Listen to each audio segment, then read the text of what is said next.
आज का वीडियो बड़ा ही इम्पॉर्टेंट होने वाला है क्योंकि आज आपका ब्रेन अपने आप को समझेगा। तो आज हम लोग बात करेंगे ह्यूमन ब्रेन पे और इसके कितने अलग अलग पार्ट्स हैं और उन पार्ट्स के क्या अलग अलग फंक्शंस हैं। हम ब्रेन को ऊपर से देखेंगे और इसे अलग अलग पार्ट्स में तोड़ेंगे। हम ब्रेन को लैटरल व्यू से देखेंगे, मतलब साइड से देखेंगे, और इसके जो अलग अलग पार्ट्स है और उन पार्ट्स के जो अलग अलग फंक्शंस है उनको हम देखेंगे। फिर उसके बाद हम ब्रेन को बीच से काट कर इसका जो क्रॉस सेक्शनल व्यू है, जिसे कि सैजिटल सेक्शन भी कहा जाता है, इस सेक्शन में जो अलग अलग पार्ट्स निकल के आएगा उन पार्ट्स का क्या अलग अलग रोल है, इस पे हम बात करेंगे। तो सबसे पहले हम लोग कुछ बेसिक फैक्ट्स से शुरू करते हैं, जैसे कि इस ब्रेन का लोकेशन क्या है। ब्रेन स्कल के अंदर होता है और साथ ही साथ ये स्पाइनल कॉर्ड के ऊपर होता है। जैसे देखिए, ये ब्रेन जो है ये स्कल के अंदर सिचुएटेड होता है और इसके ठीक नीचे से स्पाइनल कॉर्ड शुरू होता है। आपको पता है कि ब्रेन और स्पाइनल कॉर्ड मिलकर सेंट्रल नर्वस सिस्टम बनाता है। अब ये ब्रेन चूंकि बहुत ही इम्पॉर्टेंट ऑर्गन है और इसे बहुत इजीली चोट पहुंचता है, इसीलिए इसमें प्रोटेक्शन के तौर पे बहुत सारे लेयर्स हैं।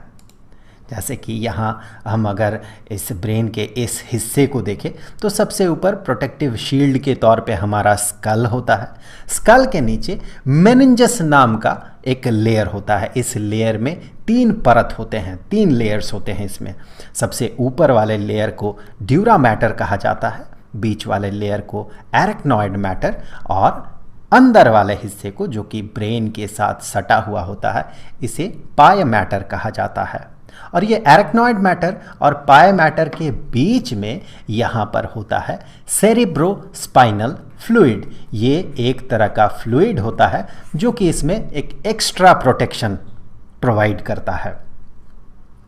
अब अगर इसका मास देखें तो ये बॉडी मास का लगभग 2% होता है। अब चूंकि body mass human to human vary करता है, इसीलिए जो ब्रेन है इसका मास भी अलग अलग इंसान में अलग अलग होता है। पर अगर एवरेज के तौर पे देखें तो फीमेल ब्रेन लगभग ऑन एन एवरेज 1.2 किलोग्राम का होता है और male brain on an average 1.4 kilogram का होता है। इसका फंक्शन क्या है? जैसे कि हमें पता है कि ब्रेन जो है सेंट्रल नर्वस सिस्टम का पार्ट है। यहाँ पर ब्रेन है और उसके नीचे से निकला हुआ ये है स्पाइनल कॉर्ड।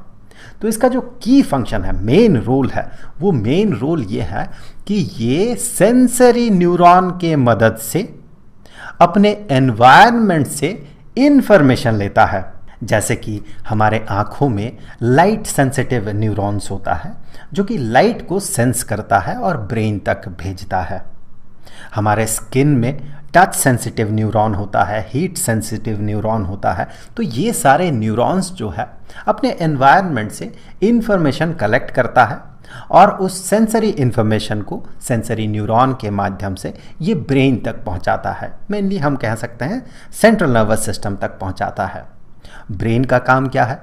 वो उस इंफॉर्मेशन को रिसीव करता है, उसे प्रोसेस करता है और प्रोसेस करने के बाद वो डिसाइड करता है कि अब क्या किया जाए। उस हिसाब से वो एक्ट करता है, वो इंफॉर्मेशन वापस भेजता है मोटर न्यूरॉन के मदद से बॉडी के अलग अलग पार्ट्स में और फिर उसी हिसाब से हमारा बॉडी एक्ट करता है।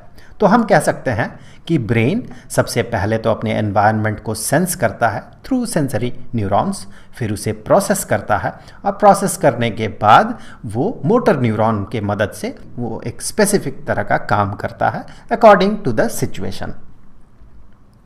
अब इस प्रोसेस को करने के लिए ब्रेन के पास बहुत सारे न्यूरॉन्स होते हैं। लगभग 80 से 100 बिलियन न्यूरॉन्स होते हैं। 1 बिलियन 100 करोड़ के बराबर होता है और एक एक न्यूरॉन अपने आसपास के लगभग हजारों न्यूरॉन्स के साथ कनेक्टेड होता है। तो एक ह्यूज डेंस न्यूरल नेटवर्क बनाता है ब्रेन। तो ये तो था कुछ बेसिक फैक्ट्स ब्रेन के बारे में। अब आगे बढ़ने से पहले मैं आपको बता दूं कि आप अगर ब्रेन से रिलेटेड कुछ क्वेश्चन पूछना चाहते हैं तो कमेंट बॉक्स में आपका स्वागत है। आप क्वेश्चन पूछने से पहले #ब्रेन ज़रूर लगा दें ताकि मुझे आगे चल के सर्च करने में मदद मिले। और अगर किसी दूसरे का सवाल हो आप उसका जवाब दे सकते हैं तो ज़रूर से उसकी मदद कीजिए। तो चलिए आगे बढ़ते हैं। यहाँ पर देखिए हम ब्रेन को ऊपर से देख रहे हैं, ये ब्रेन का टॉप व्यू है, और यहाँ ब्रेन को हम साइड से देख रहे हैं, ये इसका लैटरल व्यू है। तो अगर हम टॉप व्यू में देखें तो इस ब्रेन में हमें क्लियरली दो हिस्सा नज़र आता है। तो इस तरफ का जो हिस्सा है इसे लेफ्ट हेमिस्फीयर या लेफ्ट सेरिब्रल हेमिस्फीयर कहा जाता है, और इस तरफ का जो हिस्सा है, दाहिनी तरफ का जो हिस्सा है, इसे राइट हेमिस्फीयर कहा जाता है। वैसे तो ब्रेन का कोई एक स्पेसिफिक पार्ट कोई एक स्पेसिफिक काम करता नहीं है, पूरा ब्रेन कलेक्टिवली काम करता है। फिर भी किसी किसी काम को कोई एक सेक्शन, ब्रेन का कोई एक सेक्शन ज़्यादा परफॉर्म करता है, उसमें ज़्यादा इन्वॉल्व होता है। तो उस लिहाज से अगर देखा जाए तो लेफ्ट हेमिस्फीयर और राइट हेमिस्फीयर में काम का थोड़ा सा डिफरेंस आपको नज़र आएगा। लेफ्ट हेमिस्फीयर कुछ काम में ज़्यादा प्रोमिनेंट होता है, ज़्यादा इन्वॉल्व होता है। राइट हेमिस्फीयर कुछ अलग तरह के काम में ज़्यादा इन्वॉल्व होता है। जैसे कि लेफ्ट हेमिस्फीयर डेटा और फैक्ट को एनालाइज करता है और फिर उसे एनालाइज करने के बाद रीज़न निकालता है, लॉजिक ढूंढता है। तो लेफ्ट हेमिस्फीयर ट्रेनिंग में मदद करता है, क्योंकि ट्रेनिंग हम किस तरह से करते हैं, ट्रेनिंग एक सर्टन पाथवे रहता है, उस पाथवे को फॉलो करते हैं तो हम कहते हैं हम ट्रेंड हो रहे हैं, हम ट्रेनिंग ले रहे हैं। तो इस तरह का जो काम है, डेटा को एनालाइज करना, लॉजिक ढूंढना, स्पेसिफिक पाथ में आगे बढ़ना, ये सारा काम जो है लेफ्ट हेमिस्फीयर का है। या फिर हम कह सकते हैं लेफ्ट हेमिस्फीयर इस तरह के काम में ज़्यादा इन्वॉल्व रहता है। और राइट हेमिस्फीयर जब काम क्रिएटिव हो, इमेजिनेटिव हो, तो फिर राइट हेमिस्फीयर उसमें ज़्यादा इन्वॉल्व होता है और ये फीलिंग के साथ भी एसोसिएटेड होता है। अब देखिए ऊपर ऊपर अगर देखा जाए तो हमें लग सकता है कि ब्रेन का जो दो हिस्सा है, लेफ़्ट और राइट हेमिस्फीयर, बिल्कुल अलग है, लेकिन ऐसी बात नहीं है। अगर आप ब्रेन का ऊपर वाला थोड़ा सा हिस्सा काट कर देखें तो आपको यहाँ पर एक कनेक्टिविटी नज़र आएगी। ये जो कनेक्टिविटी है, जो ब्रेन का जो पार्ट इसे कनेक्ट करता है लेफ़्ट और राइट हेमिस्फीयर को, इसे कॉर्पस कलोजम कहा जाता है। अब अगर ब्रेन को यहाँ से ठीक बीचों बीच से काटा जाए और क्रॉस सेक्शन को कंसीडर किया जाए, इसे सैजिटल सेक्शन भी कहा जाता है। तो इस सैजिटल सेक्शन में इस जगह पे आपको कॉर्पस कलोजम दिखेगा। अब अगर हम ब्रेन के इस लैटरल व्यू को कंसीडर करें तो यहाँ हम ब्रेन को 4 हिस्सों में स्प्लिट कर सकते हैं। यहाँ पर हम कह सकते हैं कि एक एक हेमिस्फीयर को, ब्रेन के लेफ्ट और राइट, एक एक हेमिस्फीयर को हम 4-4 लोब्स में स्प्लिट कर सकते हैं। तो यहाँ पर ये जो लोब है इसे फ्रंटल लोब कहा जाता है। ये मेनली इंटेलिजेंस के साथ एसोसिएटेड होता है। चलिए देख लेते हैं इसका फंक्शन क्या क्या है। फ्रंटल लोब स्केलेटल मूवमेंट में पार्टिसिपेट करता है। हम जो वॉलंटरी एक्शन करते हैं, वॉलंटरीली जो काम करते हैं, वो हम कैसे करते हैं, अपने स्केलेटल मसल्स को कॉन्ट्रैक्ट करवा के और रिलैक्स करवा के हम स्केलेटल मूवमेंट कर सकते हैं। तो ये जो काम है ये फ्रंटल लोब का है, मेनली फ्रंटल लोब का है। मैं फिर से बता दूं, ऐसा कुछ नहीं है कि ब्रेन का कोई एक हिस्सा कोई एक स्पेसिफिक काम करता हो, ऐसा नहीं है। एक एक हिस्सा किसी किसी काम में ज़्यादा पार्टिसिपेट करता है। तो उस लिहाज से हम कह सकते हैं कि फ्रंटल लोब जो है स्केलेटल मूवमेंट में ज़्यादा पार्टिसिपेट करता है। ये स्पीच को कंट्रोल करता है और जैसे कि हम बात कर रहे थे ये इंटेलिजेंस के लिए रिस्पॉन्सिबल होता है। तो ये रीजनिंग में पार्टिसिपेट करता है। हम जो एक इवेंट के पीछे रीज़न ढूंढते हैं उसी को रीजनिंग कहा जाता है। और न्यूमरेसी मतलब नंबर के साथ एसोसिएटेड जो सिंपल कॉन्सेप्ट्स हैं उसे समझने की एबिलिटी, उसे न्यूमरेसी कहा जाता है। तो फ्रंटल लोब नंबर के कॉन्सेप्ट को समझने में मदद करता है। यहाँ पर ये जो लोब है, टेम्परल लोब इसे कहा जाता है, ये सुनने के साथ एसोसिएटेड है। तो इसका काम अगर आप देखें तो ऑडिटरी परसेप्शन, कोई आवाज़ सुनकर उसका जो मतलब निकालना होता है, ये है ऑडिटरी परसेप्शन, इसमें ये मदद करता है। और ऑब्जेक्ट रिकग्निशन में ये मदद करता है। अब ये जो सेक्शन है, इस सेक्शन को पेरिएटल लोब कहा जाता है। ये टच के सेंसेशन के साथ एसोसिएटेड है। चलिए इसका और भी काम है, वो भी देख लेते हैं। सेंसरी इंफॉर्मेशन, जो अलग अलग सेंसरी न्यूरॉन से आता हुआ सेंसरी इंफॉर्मेशन है, उन सारे सेंसरी इंफॉर्मेशन को ये इंटीग्रेट करता है, जोड़ता है, जोड़ के मतलब निकालता है। और ऑब्वियसली जैसे कि हम बात कर रहे थे, टच का सेंस को ये क्रिएट करता है। ये है ऑक्सीपिटल लोब, ये पीछे वाला हिस्सा है, ये है ऑक्सीपिटल लोब, और ये विजन के साथ एसोसिएटेड है। तो इसका काम देखें कैसा है।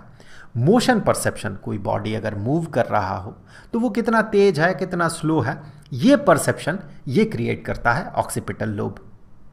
विजुअल स्पेशियल प्रोसेसिंग, मतलब हम देखकर अपने आसपास के स्पेस का जो अंदाज़ा लगाते हैं, इस तरह के प्रोसेसिंग को विजुअल स्पेशियल प्रोसेसिंग कहा जाता है। तो चूंकि ये विजन के साथ एसोसिएटेड है, तो visual spatial processing occipital lobe mainly करता है।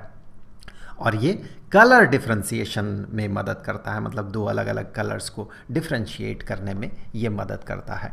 तो इस तरह से हम एक एक हेमिस्फीयर को चार चार लोब्स में स्प्लिट कर सकते हैं, और इन लोब्स का ये स्पेसिफिक काम जिस पे अभी हम लोगों ने बात किया। अब इसका जो सैजिटल सेक्शन है, इस सैजिटल सेक्शन में अगर हम जाते हैं तो यहाँ पर हम ब्रेन को 3 हिस्सों में स्प्लिट कर सकते हैं। सबसे बड़ा ये जो येलो कलर से रिप्रेजेंटेड ये हिस्सा है, इसे फोर ब्रेन कहा जाता है। ये बीच वाला जो ब्लू कलर से रिप्रेजेंटेड है, इसे मिड ब्रेन कहा जाता है, और ये ग्रीन कलर से जो रिप्रेजेंटेड है, इसे हाइंड ब्रेन कहा जाता है। अब इनका फंक्शंस देख लेते हैं। सबसे पहले फोर ब्रेन को हम यहाँ पर देखें 2 हिस्सों में हमने स्प्लिट किया है। ये जो बाहर वाला हिस्सा है, बड़ा सा हिस्सा है, इसे सेरेब्रम कहा जाता है।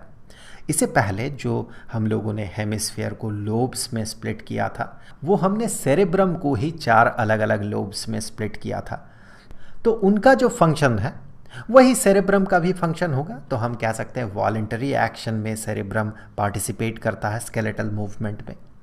ये परसेप्शन क्रिएट करता है, visual perception, auditory perception, touch का सेंसेशन, इस तरह का जो परसेप्शन है इसे सेरेब्रम क्रिएट करता है। और सेरेब्रम ही हमारे इंटेलेक्ट के पीछे रिस्पॉन्सिबल है, जो हमारी बुद्धिमत्ता है उसके पीछे सेरेब्रम रिस्पॉन्सिबल है। अब ये जो ऑरेंज कलर से आपको ये सेक्शन दिख रहा है, ये भी फोर ब्रेन का ही पार्ट है, लेकिन यहाँ पर बहुत सारे हिस्से हैं। ये एक स्पेसिफिक हिस्सा नहीं है, इसे हम और भी बहुत सारे पार्ट्स में स्प्लिट करते हैं। जैसे कि आपको पता है, ये वाला जो हिस्सा है ये कॉर्पस कैलोजम है, ऊपर वाला हिस्सा, और यहाँ पर अंदर थैलेमस है, हाइपोथैलेमस है, सब थैलेमस है, कुछ ग्लैंड्स हैं जैसे कि पीनियल ग्लैंड है, पिट्यूटरी ग्लैंड है। इस तरह से बहुत सारे पार्ट्स हैं, लेकिन हम 2 मेन पार्ट्स पे बात करेंगे। यहाँ पर है थैलेमस, और उसके ठीक नीचे उसी के साथ है हाइपोथैलेमस। तो सबसे पहले देखते हैं थैलेमस का काम। ये स्लीप मतलब नींद, इसे कंट्रोल करता है, ये अलर्टनेस को कंट्रोल करता है, और ये इंफॉर्मेशन रिले करता है। जो सेरेब्रम का बाहर वाला हिस्सा है, जिसे कि सेरेब्रल कॉर्टेक्स कहा जाता है, उस सेरेब्रल कॉर्टेक्स के साथ ब्रेन के अंदर वाले हिस्से के बीच एक कनेक्टिविटी क्रिएट करता है थैलेमस, और उन दोनों के बीच इंफॉर्मेशन का रिले करता है, इंफॉर्मेशन कनेक्टिविटी ये क्रिएट करता है। हाइपोथैलेमस बॉडी टेम्परेचर को रेगुलेट करता है, भूख और प्यास को कंट्रोल करता है, और साथ ही साथ ये नर्वस सिस्टम और एंडोक्राइन सिस्टम आप कह सकते हैं हार्मोनिक सिस्टम, हार्मोन रिलीज करने वाले जो ग्लैंड्स है, सारे ग्लैंड्स मिलकर जो सिस्टम बना रहा है उसे एंडोक्राइन सिस्टम कहा जाता है। तो ये नर्वस सिस्टम और एंडोक्राइन सिस्टम के बीच एक कनेक्टिविटी क्रिएट करता है। कैसे करता है? ये पिट्यूटरी ग्लैंड जो कि यहाँ पर सिचुएटेड है, इस जगह पे सिचुएटेड है, ये पिट्यूटरी ग्लैंड के मदद से ये नर्वस सिस्टम और एंडोक्राइन सिस्टम के बीच कनेक्टिविटी क्रिएट करता है।